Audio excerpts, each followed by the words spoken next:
Hi friends, welcome to Blessy బంగారం. మన యొక్క ఏపీ రాష్ట్ర వ్యాప్తంగా ఉన్నటువంటి పెన్షన్ లబ్ధిదారులకు బిగ్ అలర్ట్ అండి. సెప్టెంబర్ నెలలో పెన్షన్లకు నిమిత్తమై మన యొక్క ఏపీ ప్రభుత్వం వారు లేటెస్ట్ అప్డేట్ అయితే విడుదల చేశారు. దీనికి సంబంధించిన పూర్తి వివరాలు నేను మీకు తెలియజేస్తాను. మన ఛానల్ని మొదటిసారి చూస్తున్నట్లయితే ప్లీజ్ సబ్స్క్రైబ్ అవర్ ఛానల్.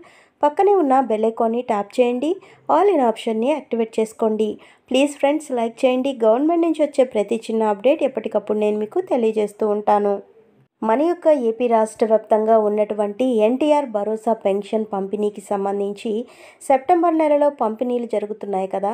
దీనికి సంబంధించి అలాగే పెన్షన్ లబ్ధిదారులకు సంబంధించి ఏపీ ప్రభుత్వం వారు ఒక బిగ్ అప్డేట్ అయితే విడుదల చేశారండి.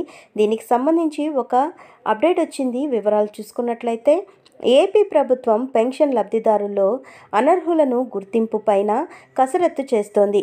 రాష్ట్ర వ్యాప్తంగా దాదాపు 67 లక్షల మందికి వివిధ కేటగిరీల్లో పెన్షన్లు అయితే అందుకుంటున్నారు. కూటమి ప్రభుత్వం ఏర్పాటు తర్వాత వీరికి అందుతున్న పెన్షన్ మొత్తాన్ని పెంచి అమలు చేస్తున్నారు. అయితే కొందరు దివ్యాంగుల పెన్షన్లు నకిలీ ధ్రువపత్రాలతో పొందుతున్నట్లు గుర్తించారు. ఇటువంటి వారికి ప్రభుత్వం నోటీసులు జారీ చేస్తోంది. నకిలీ ధ్రువపత్రాలను గుర్తించే ప్రక్రియ ప్రారంభించింది. ఏపీలో పెద్ద సంఖ్యలో పెన్షన్ లబ్ధిదారులు ఉన్నారు. వీరిలో 8 లక్షల మంది దివ్యాంగ పెన్షన్లు అందుకుంటున్నారు.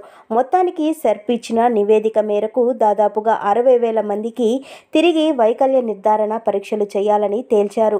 కూటమి ప్రభుత్వం సచివాలయ సిబ్బంది ద్వారా జూలై, ఆగస్టు నెలల్లో ఇంటింటికి వెళ్లి పెన్షన్ పంపిణీ చేశారు. ఆ సమయంలో అనర్హులను పెన్షన్లను అందుతున్నట్లుగా గుర్తించారు. అధికారులకు ఫిర్యాదు చేశారు. దీంతో వారికి నోటీసులు జారీ అయ్యాయి.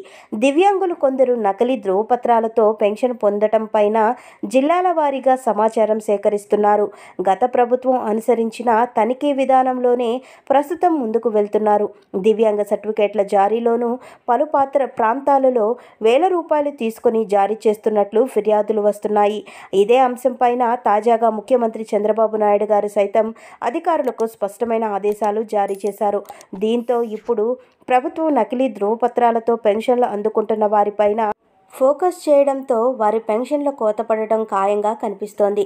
సో ఫ్రెండ్స్, మనకు ఆల్రెడీ మన ప్రాంతాలలో అయితే ఈ ఎన్టీఆర్ భరోసా పెన్షన్లకు సంబంధించి వెరిఫికేషన్కి అయితే వస్తున్నారండి. ఆడిట్ రూపంలో ఎవరైతే సచివాలయాల సిబ్బందులు ఉన్నారో వారు ఇంటింటికి వెళ్ళి పెన్షన్లు తీసుకునే వారిని పరిశీలించి వారి యొక్క పెన్షన్ సర్టిఫికేట్ ఏదైతే ఉంటుందో సదరం సర్టిఫికేట్ అనేది వాళ్ళు పరిశీలిస్తున్నారు. ఆ సర్టిఫికేట్ ఫేకా లేకపోతే వాళ్ళు నిజంగానే వైకల్యం కలిగి ఉన్నారా అనేది తెలుసుకుంటున్నారు. సో ఫ్రెండ్స్, మనకు దాదాపుగా సెప్టెంబర్ నెలలో చాలామంది పెన్షన్లు అయితే తొలగించడం జరుగుతుంది. సో వాళ్ళు కనుక ఫేక్ అని తెలిస్తే కనుక వాళ్ళు నోటీసులు అయితే జారీ చేస్తున్నారు. ఒకవేళ జెన్యూన్ అని తెలిస్తే వారి దగ్గర సంతకం పెట్టించుకొని వెళ్తున్నారు. సో ఫ్రెండ్స్, ఇదండి మనకు వచ్చినటువంటి లేటెస్ట్ అప్డేట్. మరిన్ని వివరాల కోసం, మరిన్ని అప్డేట్స్ కోసం మన బ్లెస్సీ బంగారం ఛానల్ని సబ్స్క్రైబ్ చేసుకోండి. Thank you for watching friends. Thank you.